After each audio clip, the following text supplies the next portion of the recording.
So looking into my past, I realized I had a few stories that could fit into this subreddit.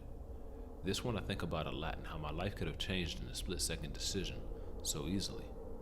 At the time I was quite young, maybe around 6 or 7 years old, but I still remember it so perfectly. I was in central London for the day with my family and it was getting to the evening, so we had begun heading home. We don't live too far out of central London, so we were just going to get a taxi to the nearest train station and head back home from there. Being so young, inexperienced with the world, and plain stupid, when we got out of the taxi at the train station, I thought it was custom to wave goodbye to taxi drivers as they drove off. Yeah, stupid. So after I finished waving goodbye to this complete stranger of a taxi driver, I turned around and saw my family completely gone. Vanished out of thin air. I was so young I had no idea what had just happened. They just suddenly weren't anywhere to be seen. Being a short kid, everyone was like giants at this age and it was terrifying. At that moment, everything I ever learned about stranger danger completely went out of the window and no longer mattered. I was just terrified. So I remember just choosing to sit in the middle of the pavement and do the only thing I knew how to and just cry, hoping my parents would soon find me. Are you okay? I looked up to the side and saw a man sat on the bench next to me, but sat in the way where his bum was on the backrest bit and his feet were on the seat, making him completely tower over me. I remember the image of him so clearly. I've lost my family. Let me help you find them. I can't remember the exact conversation very well, except for the next thing he said. I think I saw them go this way. Follow me. That line has stuck with me ever since. He stood up and took hold of my hand and started leading me down the road. Completely oblivious and just glad that I had an adult with me now, I just calmly went with him. Just as he was about to lead me around the corner of a building, I heard a voice call my name. My brother, only being 2 years older than me at the time, had come running out of the train station and seen me just before I was about to completely disappear out of sight around another road in London. A few seconds later, running outside, and there's no way he would have seen me. My parents followed and quickly ran out too, grabbing me away from the man, making sure I was okay. I don't remember what happened to the man after that. Part of my memory says he quickly ran away after my family got me. Another part tells me that he stayed and explained to my parents his course of events. None of us really remember. I just know that I'm so lucky I didn't go around that corner with him. I always think how different my life could have been if I did. Thinking about it, the station entrance was only a few meters from where I'd sat down to cry. It wasn't that busy. The man must have seen my family going to the station. That's one thing I'll luckily never know the answer to.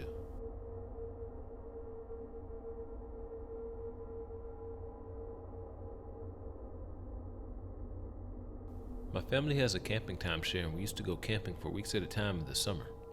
My dad had to work, so he would stay at home Monday through Thursday and come meet us at the campgrounds Friday through Sunday. The campgrounds had a pool, miniature golf course, basketball courts, and we'd gone for so long that my mom was comfortable letting us wander since there was only one entrance and exit. When I was around 8, but was small for my age, so I looked around 5, I met a little boy who was camping with his single dad for a few days. He came to our campsite a lot and knew we were staying for a while. I was pretty sad when he left, but his dad said they'd come back sometime soon. A few weeks later, his dad came to the campsite right after my mom left to take a shower. He told me his son was coming later that week. He asked where my parents were, and I told him my dad doesn't come until Friday and my mom always takes a shower at this time. He said bye and left. The next day, he came by at the same time and told me that he had just found some kittens and asked if I wanted one. I said yes. He told me he kept them in his tent and I could come pick one. Now, this guy wasn't a stranger. My mom had met him when he picked up his son from our campsite. So I didn't get that creepy stranger vibe and started walking with him.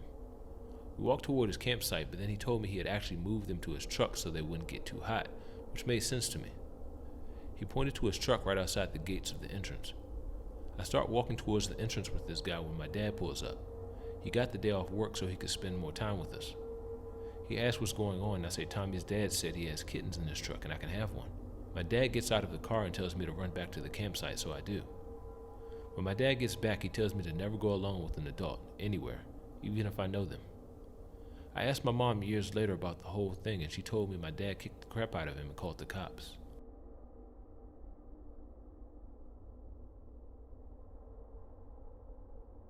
I'm new to Reddit, but I'm pretty sure that my story fits in best on this page. Sorry if I made any mistakes. I've never made a post on here before. I'm 38, female, and this happened to my friends and I 20 years ago. I live in Tennessee and we have a place here called Little Egypt. It's a swimming hole my friends and I had been to a million times at night. It was the middle of summer and the county fair was in town.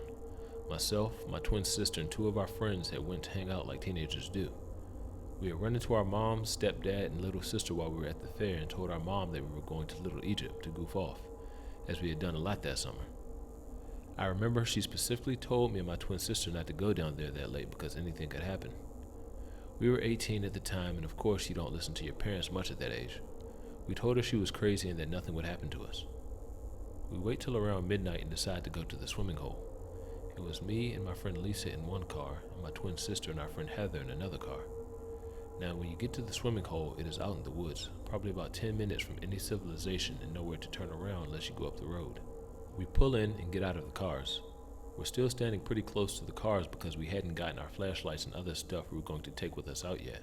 I start walking towards the car my twin sister was standing at, and suddenly we hear some sticks breaking. I look at my sister and whisper, "Did you hear that?" She whispered back, "Yes." Maybe it was Lisa messing with us. We tell Lisa to quit trying to scare us and that it isn't funny. She says she didn't do anything. Then suddenly, we hear a lot of sticks breaking. My sister and Heather jump back in their car, and I run to Lisa's car. We barely jump in their car in time. She has automatic seatbelts, and I nearly broke my shoulder getting in so fast. I don't know how we got the cars turned around that little space, but we did. There were 6 guys dressed in black from head to toe, with masks on that jumped out of the woods right where we were parked. They all had baseball bats and were chasing after us. About 3 days later, we went back down there, and there was police crime tape everywhere. Some other people were there, and we asked what happened. They said some guy had gotten beat to death 3 nights ago, the same night the 6 guys had jumped out on us. Thank God we got away, but my heart breaks for that guy that lost his life that night. But to the 6 guys that jumped out of the woods on us, let's not meet again.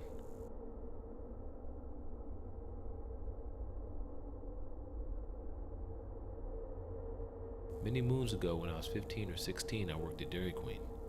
The store was located on a street where taxis were always back and forth, so I never had to call a cab. I would just wait for one to drive by and hail it. My parents didn't drive, so we had a deal where they paid for half the cab ride. Whenever I worked the closing shift, midnight or later depending on how long it took us to clean up, my coworker who lived right next door to the store would wait with me on the picnic tables until I was able to hail a cab. Late one night, while sitting on the picnic table, I noticed a car drive by us. It seemed to slow down but kept going. I don't know what made me notice it, but I did. Anyway, a taxi comes by and I hail it. My coworker, assuming I'm in the cab, goes home. I told the driver where I wanted to go, but he said he wasn't going that way, so I went back to the picnic tables by myself. I wasn't too concerned, because like I said, taxis would be up and down the street all the time. While I'm waiting, the car I had clocked earlier comes around the corner and pulls into the parking lot. Then the driver gets out of the car and starts walking towards me. To this day, I don't know why I didn't just run to my friend's house. He said, "It's kind of cold out tonight, isn't it?" It wasn't, but I disagreed. Then he said, "It's kind of lonely too. Cue inner freaking."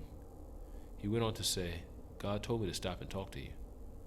At this point, I saw a taxi pull into the parking lot across the street. I didn't say anything, but just started walking toward the cab. Creep said, "I can give you a ride." I said, "No, that's okay." Then he said, "I love you." I sprinted for that cab, probably broke world records, I swear. Jumped in the back of the cab and asked the driver if he was working, could he drive me home. He knew I was freaked out and got me home safely. I was so afraid the creep would follow. After that, I called a cab every single time I worked late and waited inside the store until the cab arrived. After I got my license in the car, when I worked late with other girls who had to wait for a ride, I waited with them inside the store and gave them a ride home myself. If they argued, I told them my story. Creepy Dairy Queen guy, I don't love you, and let's not meet.